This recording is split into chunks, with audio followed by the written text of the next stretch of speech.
De caráter político, o tenentismo foi um movimento militar em Brasil. Ele vai de 1920 até a Revolução de 1930. O tenentismo foi chamado de tenentismo porque a maioria de seus integrantes possuíam a patente de tenente. Esses militares tinham perdido seu poder dentro da política, inaugurado no início da República com o presidente Deodoro da Fonseca, que era marechal, maior hierarquia do exército. Em Brasil, durante a República Velha, os estados de São Paulo e de Minas Gerais comandavam o Brasil com a política do café com leite, onde os presidentes deveriam ser eleitos segundo o acordo firmado com essa política, realizando alternância nos mandatos. Era um paulista, depois um mineiro, um paulista, depois um mineiro, de novo e de novo, again. Então, o propósito do tenentismo era reconquistar o poder perdido com a República Velha e realizar outras propostas políticas como voto secreto, fim da corrupção, Estado mais forte, reforma escolar, independência do poder judiciário, entre outras. Com o crescimento do tenentismo, civis também se juntaram ao movimento, dando mais legitimidade às ideias tenentistas. As ações tomadas efetivamente contra o governo foram a revolta do Forte de Copacabana em 1922, a Revolução Paulista de 1924, a Comuna de Manaus em 1924 e a Coluna Prestes, iniciada em 1925, indo até 1927. A primeira revolta dos tenentes ficou conhecida como os 18 do Forte de Copacabana. No dia 4 de julho de 1922, o capitão do forte, Euclides Hermes da Fonseca, filho do marechal Hermes da Fonseca, que estava preso, sim, isso mesmo, Hermes da Fonseca, ex-presidente de Brasil e sobrinho de marechal Deodoro da Fonseca, foi preso, sim, isso mesmo. Então, Euclides, apoiado pelo tenente Siqueira Campos, prepararam o forte para a revolta que iniciaria pela manhã do dia seguinte. Os planos iniciais da revolta eram que alguns estados brasileiros e até áreas militares do Rio de Janeiro participassem do levante. Porém, no final, a revolta só ocorreu no forte, pois o governo federal já sabia da organização militar e a impediu. No dia 5 de julho, o Forte de Copacabana foi bombardeado fortemente a mando do governo. Sim, o presidente de Brasil era Epitácio Pessoa. Sim, isso mesmo, o forte foi bombardeado, mas Epitácio em pessoa não estava lá. Euclides e Siqueira Campos receberam um telefonema do ministro da Guerra solicitando a rendição dos militares. Sim, isso mesmo, solicitando. Dos 301 militares que estavam no forte, renderam-se 272. O capitão Euclides saiu do forte para negociar com o ministro da Guerra e acabou sendo preso.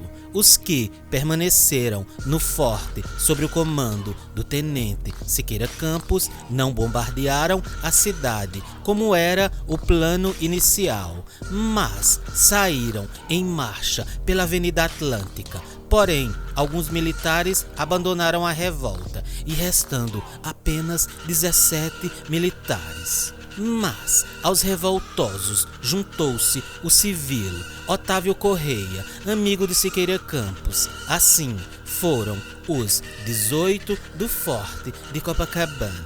No fim da marcha, os tenentes Siqueira Campos e Eduardo Gomes ficaram feridos, além de 2 soldados. O restante morreu em combate desigual.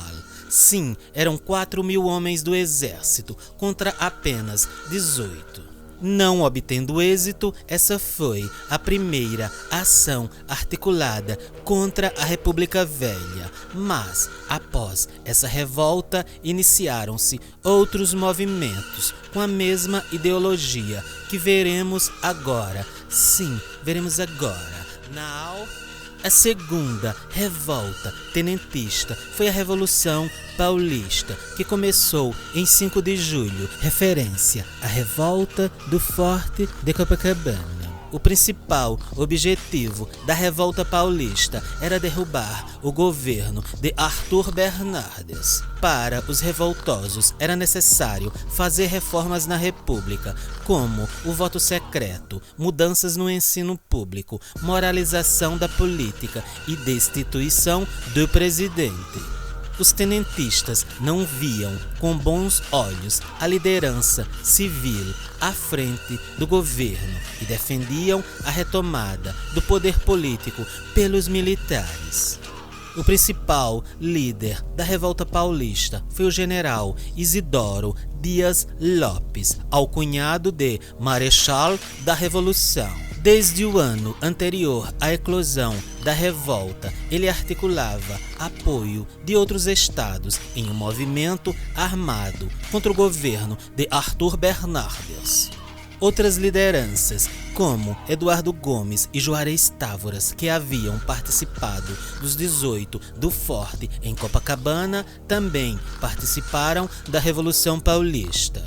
A revolta começou em 5 de julho de 1924, na mesma data em que, 2 anos antes, aconteceu outra revolta tenentista, aquela que já falamos no Rio de Janeiro, sim, em Copacabana. A capital paulista foi bombardeada durante o ataque rebelde dos tenentistas, tendo casas e prédios destruídos. Muitos paulistanos abandonaram a cidade em direção ao interior para se proteger desses ataques. O governador de São Paulo, Carlos Campos, teve que abandonar a sede do governo paulista e se refugiar no interior para se defender dos ataques dos tenentistas. Foram 23 dias de combate intenso. Os revoltosos aguardavam o apoio de outros estados, como Mato Grosso, Amazonas, Pará e Rio Grande do Sul, para que a causa tenentista ganhasse mais amplitude nacional. Mas os paulistas estiveram praticamente sozinhos no ataque contra o governo de Arthur Bernardes. A ausência de um plano de governo e a falta de apoio popular fizeram com que essa revolta fosse derrotada rapidamente. Seus integrantes fugiram para o interior do estado ou para o sul do Brasil. Os que permaneceram em São Paulo foram presos ou mortos. Logo após a derrota para as tropas leais ao governo federal, os rebeldes fugiram de São Paulo e seguiram para o Paraná e Santa Catarina. Esses tenentistas se juntaram à Coluna Prestes, sim, que veremos como foi. Mas antes, vamos ver como foi a Comuna de Manaus. Sim, isso mesmo, em Amazonas. A Comuna de Manaus foi a terceira revolta tenentista, iniciada em 23 de julho de 1924 e liderada, como já sabemos, por tenentes e militares de baixa patente do Exército. Os objetivos da Comuna de Manaus eram os mesmos das outras 2 revoltas anteriores: votos secretos, reformas no ensino, poder político ao exército e destituição do presidente da República, Arthur Bernardes. Mas existiu um diferencial nesta terceira revolta tenentista: a queda do preço da borracha. A borracha era o produto que movimentava a economia do Estado. A queda no valor dessa matéria-prima teve início com o fim da Primeira Guerra Mundial. e a redução da exportação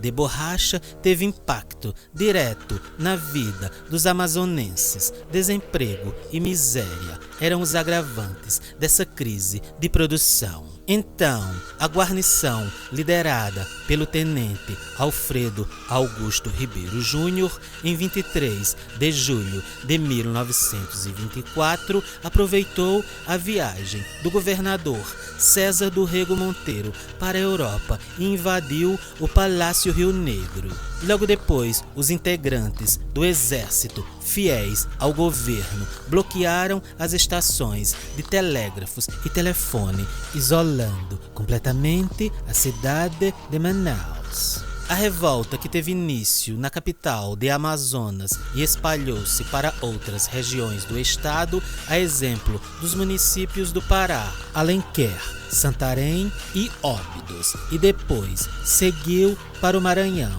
onde também tiveram grande apoio popular.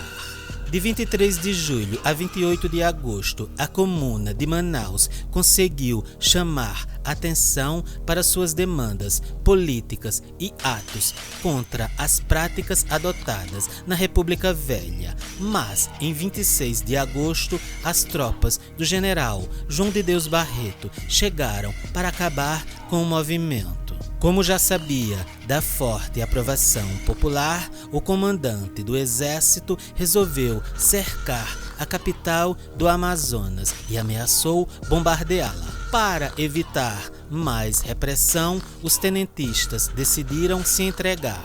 Eles foram presos e julgados, mas não receberam punições severas, diferentemente do que aconteceu meses antes na Revolução Paulista, na qual muitos dos envolvidos terminaram mortos.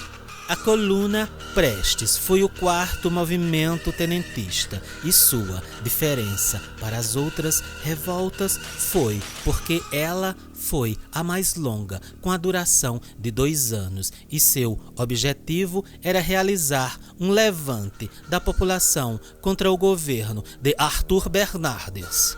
Então, em abril de 1925, Luiz Carlos Prestes liderou um grupo de militares no Rio Grande do Sul para formar a Coluna Prestes. Além disso, com o fim da Revolta Paulista em 1924, muitos militares liderados por Miguel Costa dispersaram do interior de São Paulo para o estado do Paraná.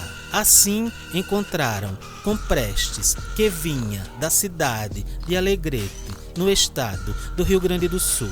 Dessa forma, paulistas e gaúchos uniram-se com o mesmo objetivo: percorrer o interior do Brasil, promovendo um levante popular contra o governo de Arthur Bernardes. A Coluna Prestes iniciou a marcha com cerca de 1.500 homens, a maioria militar.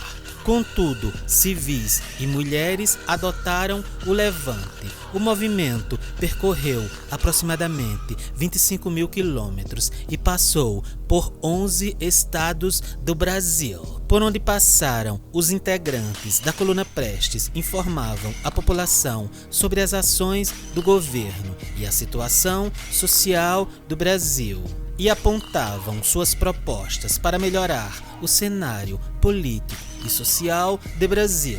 O movimento ganhou apoio da população onde avançava, porém despertou ódio por parte dos coronéis, que eram a favor da República Velha.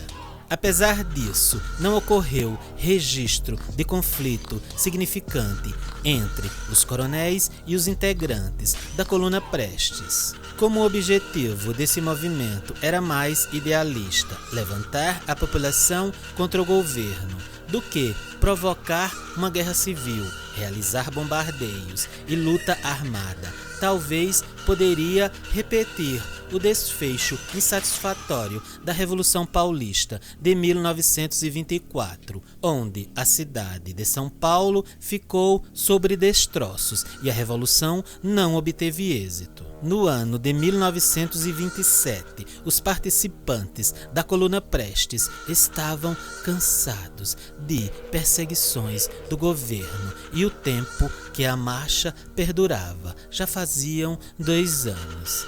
Então, os integrantes do movimento decidiram se exilar em países que faziam parte da fronteira com o Brasil. Parte foi para o Paraguai, parte foi para a Bolívia. Luiz Carlos Prestes se exilou na Bolívia e no ano de 1928 foi para a Argentina estudar comunismo, que para ele era a solução para os problemas existentes em Brasil. As ações realizadas pela Coluna Prestes por meios de comícios e manifestações nas regiões que percorreram foi importantíssimo para despertar conhecimento político e social na população. Podemos perceber tal relevância diante do apelido que Prestes recebeu pelo povo de O Cavaleiro da Esperança. O tenentismo foi essencial para que a Revolução de 1930 fosse bem sucedida sob a liderança de Getúlio Vargas. Vargas soube recompensar seus aliados, nomeando alguns tenentes com funções políticas em alguns estados brasileiros. O tenentismo esteve presente em todo o governo Vargas. No golpe militar de 1964, alguns dos tenentes que participaram da Revolução de 1930 tiveram presentes, como Ernesto Geisel, Castelo Branco e Médici. Mas Luiz Carlos Prestes não apoiou a Revolução de 1930, dizia ele não ser o ideal para o Brasil.